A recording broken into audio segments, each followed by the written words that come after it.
This video is brought to you by MagicJank.com, the spiciest cards for your sauciest decks. Buy and sell Magic the Gathering products and gear today on MagicJank.com.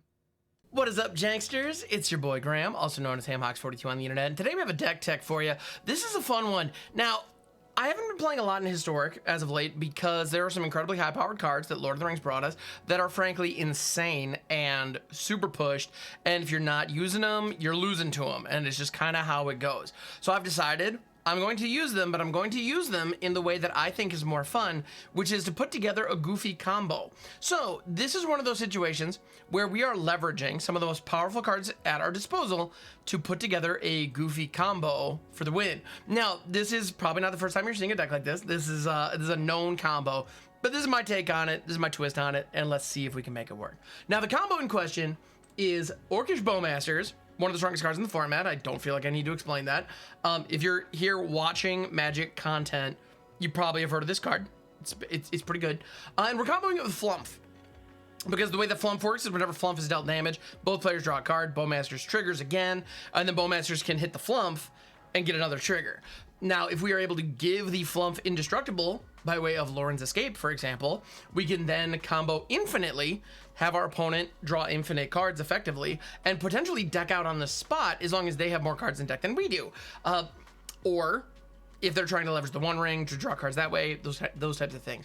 That said, there are some other ways that we can use that. If it's early in the game and they do not have a blocker established, or if we have removal in our hand, we can flash the Bowmasters in on their end step on turn 3. With an indestructible Flumph, they draw a million cards. Hopefully they're tapped out at this point. And then we have a gigantic Orc army that can freely attack the next turn for the win. So that's one way we can do it. As previously mentioned, we can also just straight up mill them out. We also have Sheoldred the Apocalypse in the mix. If we can establish Shelly first as we're going through that list, or as we're going through the loop, every single time that they draw a card, they get domed for 2. So obviously that'll take care of the job. The other thing is, if we get a second Bowmasters, if we have two Bowmasters and our Flumph online, our opponent is quite screwed, because we get 2 damage that we can allocate wherever. As long as one goes back to the Flumph, the other one can go straight to their face. And so that can generate an infinite loop that'll kill them as well. So that's the idea. We do have the One Ring in here. Now, in initial builds, I tried building without it, and the reality was my opponent would stick it and they would just win on card advantage. That's the way this card operates. If you are not currently running the One Ring in your deck, you need your opponent dead consistently before their turn 4. Like, if your deck is not capable of delivering a turn 3 kill, of which there are very few in Historic that can consistently do that, actually, I don't know if there are any decks that can consistently do it. I mean, there are some, like, nut draws with Hammer Time and things like that that can kill on turn 2 or 3, but it's not common. You know, it doesn't happen all the time. The truth is, this thing just sticks, buys them a turn, and draws them a ton of cards. It's just how it works. And so if you're trying to play an attrition battle or trying to set up a combo situation like this, there's a very real opportunity they're going to be able to stick this. The other thing is, Bowmasters checks itself.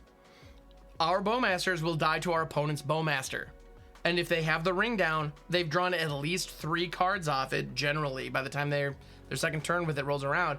They will find a Bowmasters of their own, because if you think there is a single deck on the ladder that is seeing success right now that isn't running 4 Bowmasters, I have bad news for you.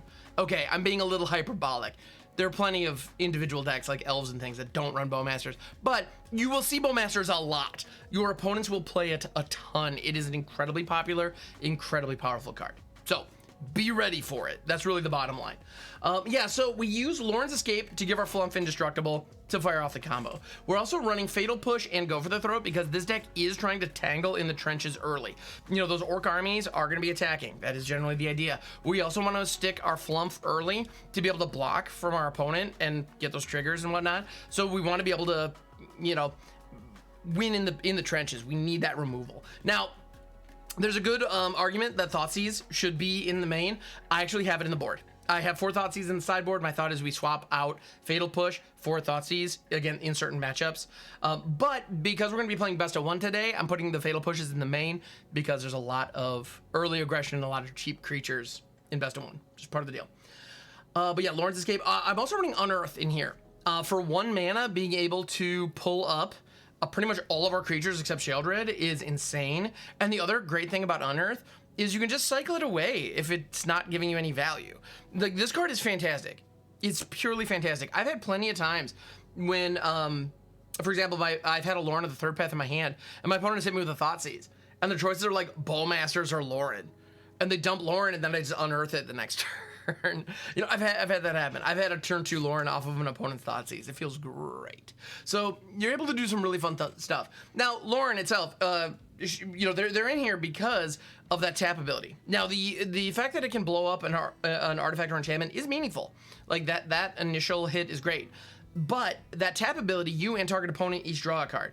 That is great in this deck because if the Bowmasters are already on the field and we have Flumph online, we need some way to kickstart the combo. And Loran gives us that. So that's pretty fantastic. We're also running Esper Sentinel. Now, Esper Sentinel here is a 4 of, primarily because it's a decent 1-drop play, and it is likely to pull our opponent's Fatal Pushes. So it is a threat that our opponent is likely going to want to answer. And if they don't, it draws us cards. So dope. I love drawing cards. It's my favorite thing. So it's a card draw engine that, you know, if it does its job, it'll pull a Fatal Push out of their opponent's hand that doesn't hit our Flumph and doesn't hit our Bowmaster. Seems good to me. So that's the deck. That's the idea. We are embracing the chaos that is historic. This is the Flumph Bowmasters combo. When a goofy, janky combo like this has the power to compete in the meta, I'd be remiss if I didn't at least try it. So that could be fun. Should be fun. And honestly, this deck is an interesting one because as a janky brewer, I don't usually play like known meta decks, and with this I have actually experienced mirror matches, which is something that, believe it or not, I don't have often, so that's kind of fun. But anyway, let's jump out onto the ladder. We're going to be playing best of 1 for the purposes of this video. You'll notice I do have Surge of Salvation. Underworld Dreams is also sideboard tech that we have in here. Specifically, if we're not going up against an aggressive opponent, if we're going up against control players and the like, this is another way to add more pressure with the combo that isn't on a creature, which is kind of nice. So they don't necessarily... Our opponents are not likely to pack enchantment removal, and this can really hurt them, which is great. We also have Giver of Runes if we're going up against removal-heavy situations. And the fact that Giver of Runes is a 1/2 is also very meaningful. Doesn't add a Bowmasters. Seems good. Unlicensed Source is also in the sideboard for graveyard decks. And we have 1 Thought Distortion, because if you have not had the privilege of ripping a Thought Distortion against an Azorius control player, I mean, are you really playing Magic? I mean, a little hyperbolic, but seriously, go for it. It feels great. Anyway, so... we're going to run this out, do some best of 1 action. Let's see if we can put up some wins. Well, 2 lands, an Esper Sentinel, some removal, and some of our top end. Now, we don't have any of our combo pieces here, which is suboptimal. We are on the draw, though, so we're more likely to see them. Honestly, I'm more worried about making sure we find our 3rd land. Because if we can get to 4... if we can get to 4 lands down by turn 4, we're going to be fine. That might be asking a lot. Hopefully Esper Sentinel can get some work done. That's the hope. So let's see what we're up against. Yeah, this will be interesting, methinks. Alright. But yeah, so I mentioned during the deck tech that I haven't been playing a lot of Historic as of late, and that is true. We're going up against green-red. We got some Gruul action. Perhaps our opponent is on a boat? We'll see. But yeah, I haven't been playing a lot of Historic because it's a very high-powered format these days. Which, oh, we got Goblins. Okay, Goblin Instigator, rock on. Ooh, Concealed Courtyard, happy to see that. So I'm gonna rock out the Sentinels, and we're just gonna chill with a Fatal Push back, assuming that we might see a Skirk Prospector before long. All right, Goblin Matron, okay. Yeah, that's gonna go tee up a Muxus type situation, potentially either for the Prospector or Muxus himself. We shall see. Garbin a Narcomancer. Okay, all right. That is very pushable, I noticed. Yeah, no, I'll take 2 here. That's not amazing, but not the end of the world. Another Sheoldred. Sheoldred is bananas against this, to be sure, but at this point, I mean, we don't have a 4th land, so and we already have 1, so we certainly didn't need another one, you know. Okay, definitely gonna push the Narcomancer before the Horde Master shows up. Then the Horde Master is going to drop. They're going to attack, and I'm going to kill the Horde Master. That's how this is going to go. And they're going to get in for 3. Although, honestly, I could probably trade my Sentinels with one of them. But yeah, so they do get to draw 1 Goblin here, and it's a Prospector. Ooh, I don't like that. All right, now these Sentinels are decent, but they're not playing any non-creatures so far. All right, that does straight up nothing. So this isn't a good situation for it, so we're going to cycle it away. Okay, Loran is also not particularly great here.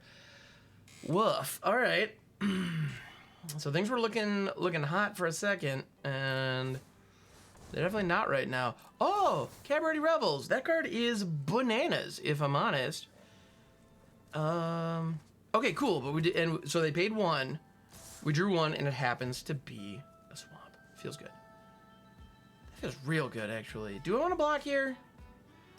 I mean, I could easily, because they have the Prospector teed up. Although, wait, they're not gonna be able to play that this turn. Honestly, I don't expect to get more value out of those dudes, so I will bid them a fond adieu. I could have Loran'd the Cabaret Rebels, but I think I'm just better off establishing Sheoldred here. Because then we can One Ring next turn and just value explosion, even with them getting clean 2-for-1s on, for all their creatures. Goblin Flux Array. That card is an interesting one. Goblin spells cost red less to cast. Beginning of your end step, you conjure a random goblin from its spellbook into play. I mean, it's not bad. It's certainly not bad. Flumph, what up, dog? Happy to see you. Actually, I'm gonna go ahead and do this. We're gonna Loran Blast. The Goblin Flux Array, it gives them cheap goblins.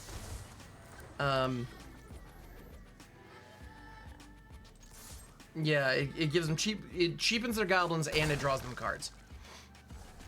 Because the Cabaret Rebels is only good if they're casting creatures, which presumably they will be.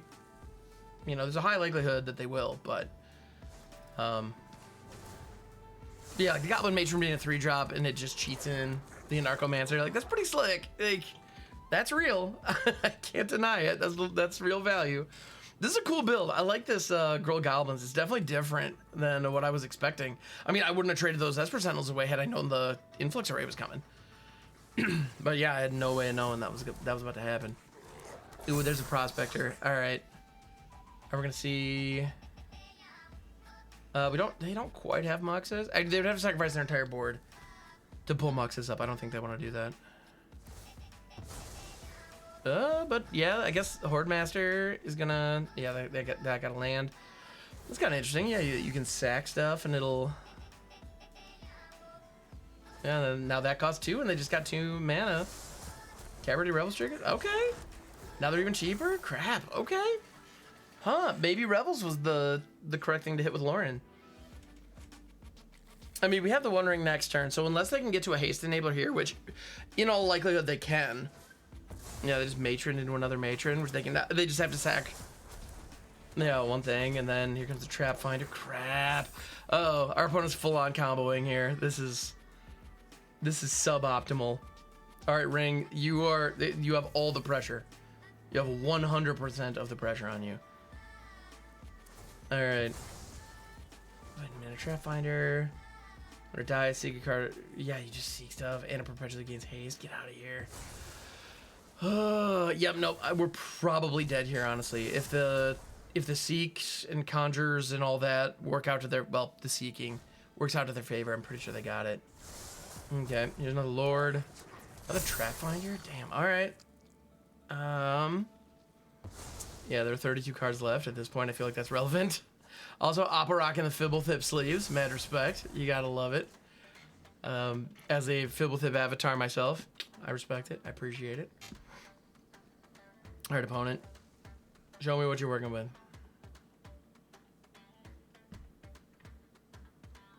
So, we're gonna drop the ring and draw at least one card.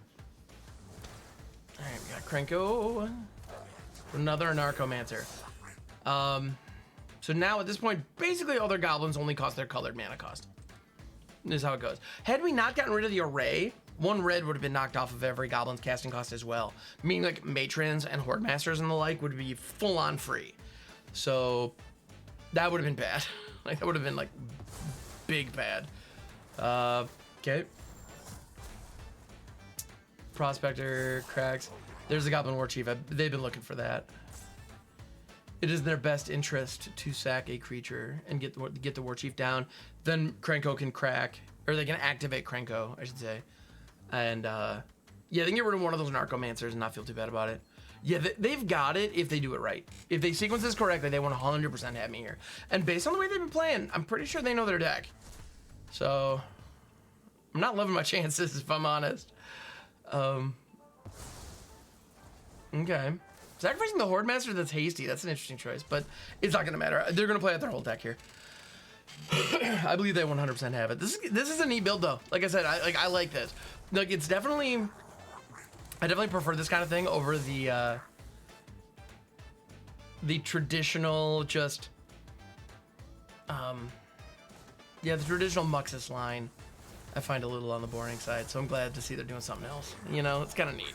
But yeah, so here we go. Gruul Goblin combo. We were 1 turn too slow. 1 turn too slow. I went Loran and Flumph instead of just ripping the ring. And it turns out I should have just ripped the ring. Ripping the ring, it turns out, is pretty much always the right choice. So, here we are. Because had I ripped the ring, we wouldn't be getting dealt any combat damage here. They would have had the array up as well. And we wouldn't have had the Flumph online. But we would have been safe for a turn. We would have drawn a card. The following turn, we would have drawn 2 cards.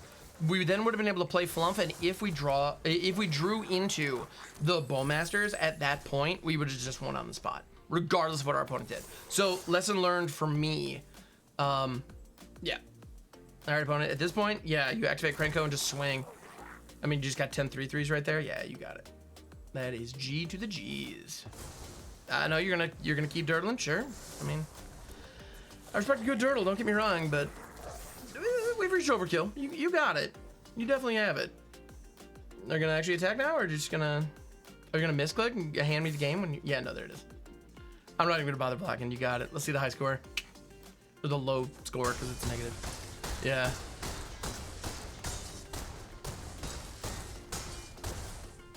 Negative 55. That ain't bad. That ain't bad. So they were down to 10 cards in their deck. Mad respect. That was a cool combo. Cool sequence. I mean, we have 3 lands and the entire combo in our hand. I can't turn this down. This is a ghastly hand.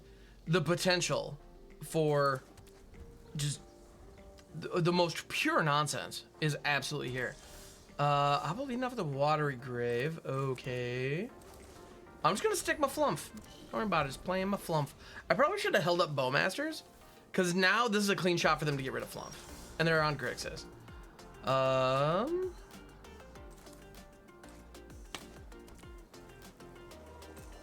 So I shall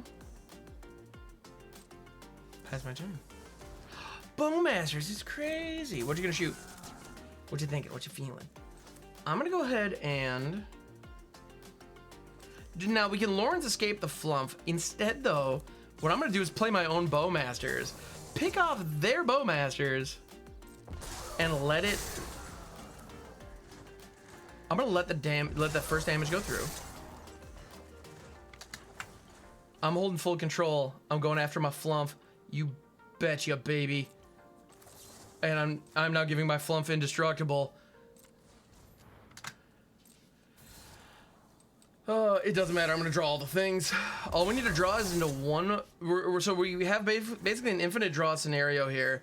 As long as we draw one fatal push, which we will, we win the game here. 100%, no question. Easy peasy, lemon squeezy. All we need to do is get rid of that Orc army, and this Orc army, which is going to be infinitely large, is going to be able to attack in. This was on the... Oh, this is on my end step. Never mind, I'm an idiot. I'm doing it all wrong, yo. I guess I wanted to draw infinite cards. I'm punting. I'm punting my face off. All right. I got greedy. I got anxious. I got eager. I got excited. I saw a line, and then I didn't realize the line was for my doom. All right, I'm gonna just put those away. I'm fully loaded. They're fully loaded. What you got? What you got, Abo? What you got? I got the ring next turn. I'm good. I can do whatevs. Whatevskis. Baby. I was thinking there was on their end stuff for some stupid reason. I don't know. That was a big time. That has the potential of being like just the most phenomenal of punts. Truly, possibly the most beautiful punt of all time. We're just saying something because I've got some killer punts in my history. Don't get me wrong.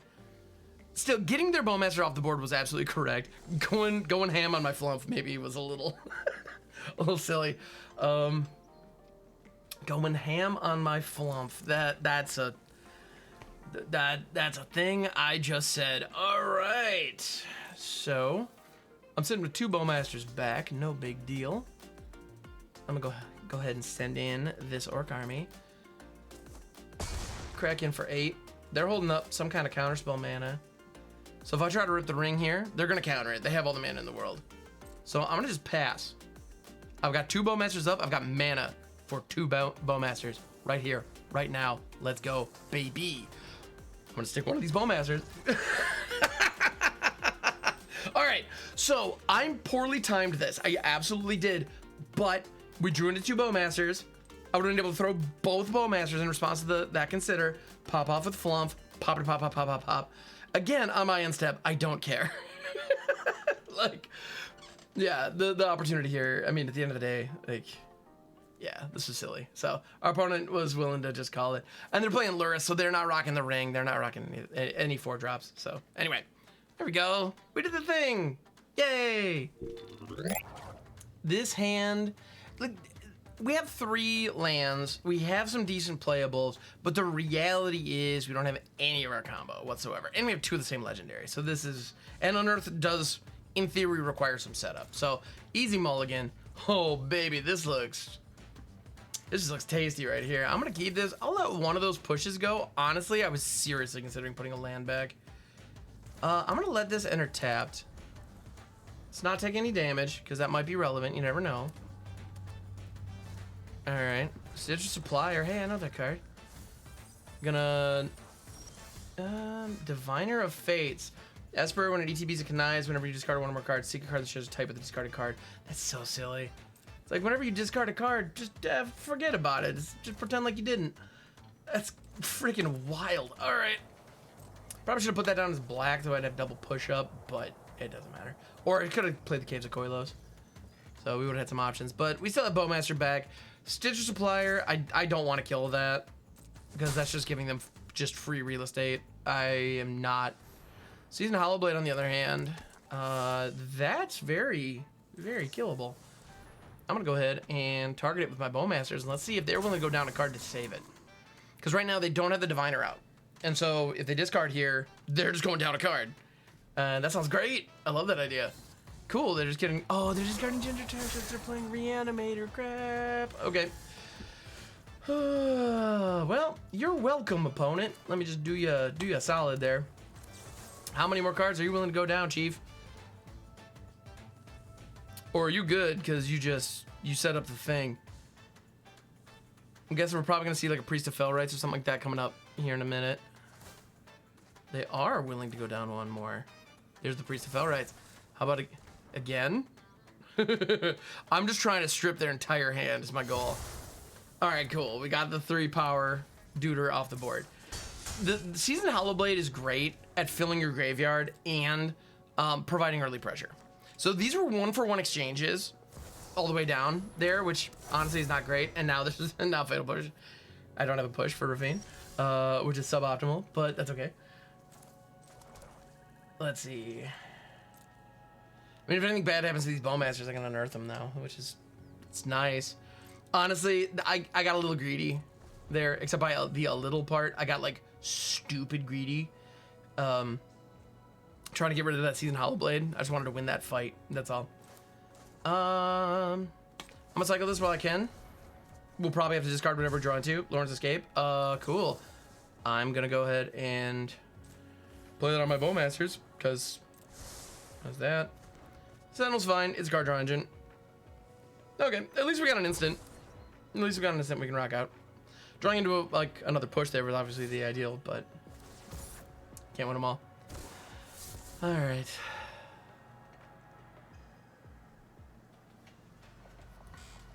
Yeah, and Sentinel represents card draw, so we'll take it. You know what? Let's get that pesky blocker out of here. I know we're gonna mill them more and potentially give them more options, more assets, but well, they need lands. Oh, crap, they're hitting their lands. I don't like that.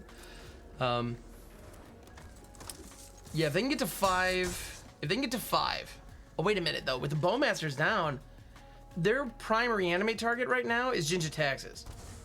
At the beginning of your end step, you draw 7 cards. I have a Bowmasters down. Go freaking nuts, dog. Get after it. Like, if they pull up Jinja Taxes, like, I'm hellbent. I don't have any cards in my hand anyway. And Jinja Taxes represents 7 Bowmaster triggers on their end step.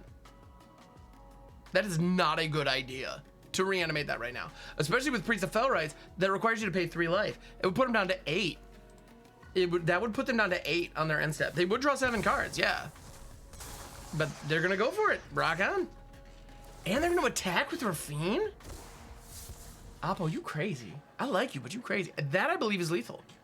I believe we have lethal Bowmasters on the end step now. No need to attack. Yeah. Because it's not a May. That's draw 7. Boom. This is 100% going face, dog. Yeah. Bowmasters are cracked, yo. I see Flumph, I see Loran, I see the One Ring, I see 3 lands. This looks great. One of them's even a Bojuka Bog, which may come in handy. You never know. Also, our opponent's name, Van Zan. If I'm not mistaken, I believe that was Matthew McConaughey's character in Reign of Fire, which, that movie had a ton of potential. You put Matthew McConaughey and Christian Bale together, how could it possibly go wrong? And, well, it was okay. Anyway, it had some fun moments. All right. And the only reason I remember that that's the character's name is because in my D&D group, every so often we would have characters who would just, that was the joke, that they would Van Zan themselves by jumping into things that would eat them. It was fun. So at this point, I could bog this. We're in Final Parting, Faithless Looting. They're gonna get a bunch more stuff. I need to hit my land drops. I just do, which is kind of unfortunate. Because that Bojuka Bog could end up doing so much more for us. So much more, it's not even funny. But it's our only land. I'm gonna make sure we don't lose momentum. Play out the lands, let's go. All right, do they attack into the Flumph? They do not, all right. Fair, you shouldn't. It's not wise. It is not wise to attack into the Flumph. I'm just gonna pop your face. I'm not hitting your supplier, you can't make me. Well, hey, it's a land. Hitting lands is nice, I like hitting lands. I kind of want to drop Loran here, because then we can use it to kickstart our combo next turn. But I think I'm better off holding up the Loran's escapes.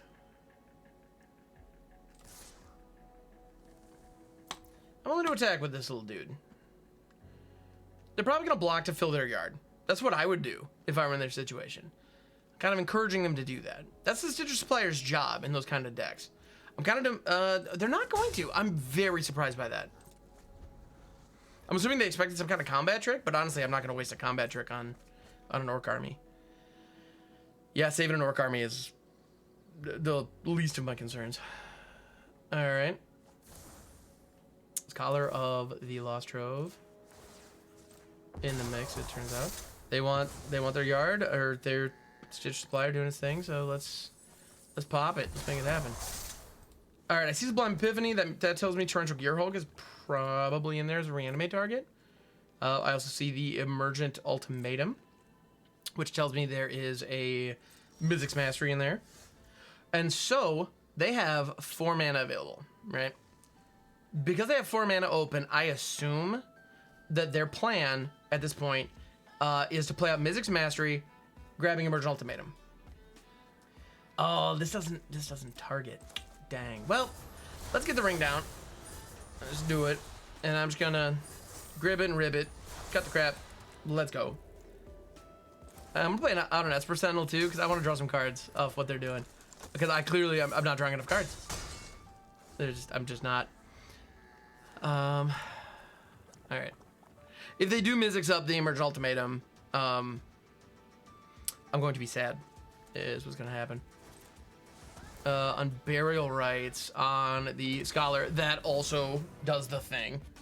They can now cast Emerge, or no, they're going to go for Epiphany. All right. Oh, because they can make a copy of the Scholar to then... Oh, they're going to bounce the ring? Opponent, I would not recommend doing that, but here we are. Okay. I could have multi-flumphed. I should have multi-flumphed. Oh well. I also like saying multi-flumphed. I'm really shocked they put the ring back in my hand. So I'm gonna get protection next turn too. Like, that's handy. I could have hit Flumph 3 times and gotten a couple more triggers.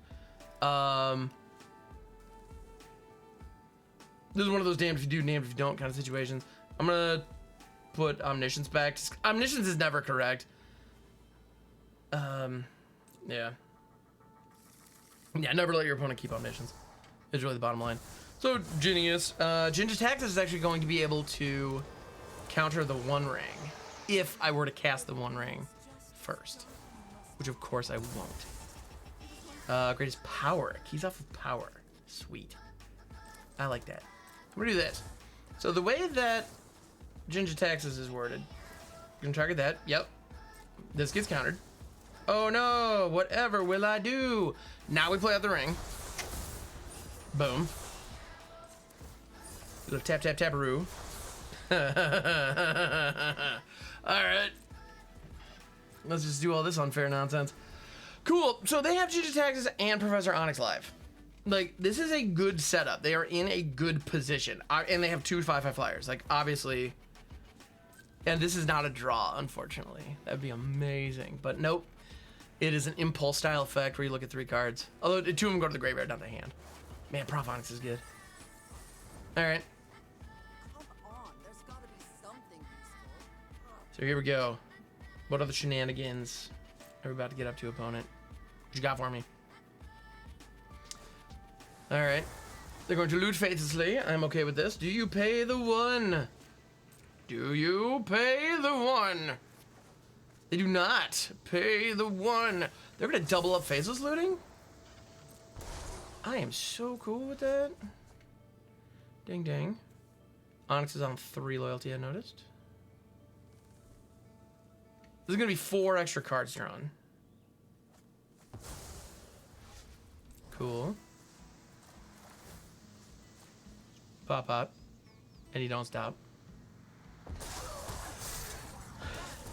Bam, bam.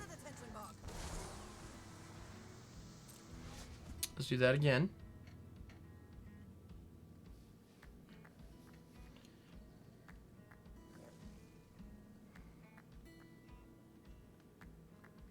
They have 29 cards. I have 44. Going into full control. We have 2 triggers. One is going to target Onyx. The other one's going to target Flumph. Oh, I cannot give Flumph indestructible because Jin will counter my first round. That is okay. I'm going to enjoy these triggers, though. Let's do it.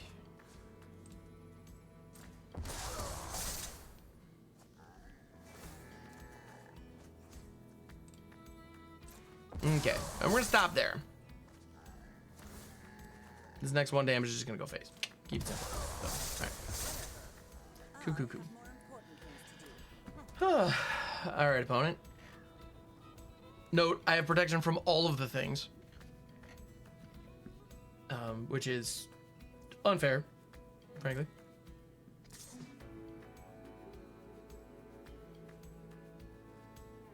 a big fat no blocks. No damage. You love to see it. And they have 9 cards in their hand. Is there... Well, I don't even have any targets to... I literally cannot cast Unearth right now, which is unfortunate. Alright. So they unburial rights that to do more silliness. Which, rock on. Do it up. Get silly. I'm not mad at that.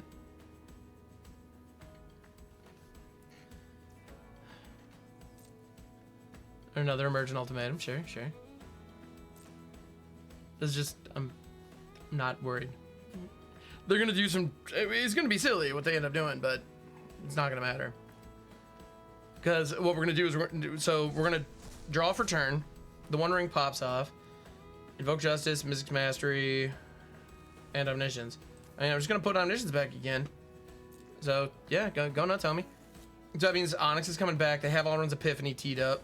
Because this is, you gain protection for everything until your next turn. If they tee up an extra turn after this, they need to find a way to kill me around the protection. Which, to be fair, Professor Onyx, her drain effect with Magecraft does. It absolutely does. Because that drains my life. You know, that drains my life without, you know, without targeting, and it's not damage. Did they not activate Onyx there? That seems odd, but okay. Cool. They have Mind's Desire in there. I kind of love that. Well, yeah, so this is, I mean, this is Grixis big stuff. This is Grixis big value. And the One Ring is single-handedly keeping us in this. In a way that's kind of unfair. I'm intrigued that they didn't downtick Onyx there. Although, I guess my Orc army is not that big of a threat right now. And so a downtick sack on that is kind of whatever. Alright. So let's see where this goes. Scholar of Lost Trove is insane. That as a reanimate target is kind of nuts. Being able to reanimate sorceries out of your graveyard with like that and Mystic's Mastery, I think is more powerful than being able to reanimate creatures. Like, it just is. Like, the stuff you can do with that. Especially just Emergent Ultimatum. That card is basically 7 mana, you win the game. It usually is. That said, we've weathered with this pretty handily. Because that's how busted the One Ring is. The One Ring is the only reason we're still in this. We should be a greasy smear in the annals of history. But instead, we're just moving and grooving and loving life over here. Sheoldred seems good. Alright, cool, yeah. Let's see what happens. Oh, they overloaded Mystics. That might do it, actually. Let's see what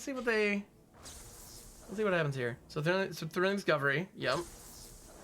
Do the things. Although, yeah, that actually being on the bottom makes good sense. Yeah, we got another Invoke Justice, sure. The Scholars coming out are not as impressive right now. Emergent Ultimatum, sure. Mind's Desire, yeah. And Mind's Desire is going to copy a butt ton of times. That, I think, because of the Magecraft triggers with Onyx, they got it. Yeah, they pulled it up. I'm not even mad. They managed to combo off through the ring. That's impressive, because you don't often win through the ring, but they found a way. Good on them. Yeah. Good stuff. Thank you so much for making it to the end of the video. I know that deck has a ton of potential and is really fun and can do some crazy things. I love it when Flumph is viable. And it's all because Bowmasters is cracked in half, if we're honest. But hey, it's fun to play busted cards from time to time. But anyway, thank you so much for checking it out. And a huge thank you to everyone over on the Patreon who make videos like this possible. Without the generosity of this community, I would not be able to do what I do and put out these videos and go live over on Twitch Monday through Friday, starting at around 7:30 a.m. Eastern Standard Time.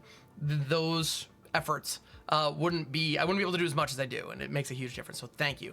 And I want to give a huge thank you, especially to the Mythic patrons at the $10 level. That is Angry Jellyfish, Bunyip, Hal, Else89, Carl Ligon, Ryan, Veilreth, X of Most Trades, and Yuck Foozy. Holy cow, thank you so much for getting us to a point where I almost need to put a second column on our Patreon credits, and that's awesome. Like, we're already using a pretty small font, which I really dig. So if you, dear viewer, want to get in on this action, over on Patreon, there's a link in the description. It would mean the world. Thank you. So with that, I'll see you on the next one.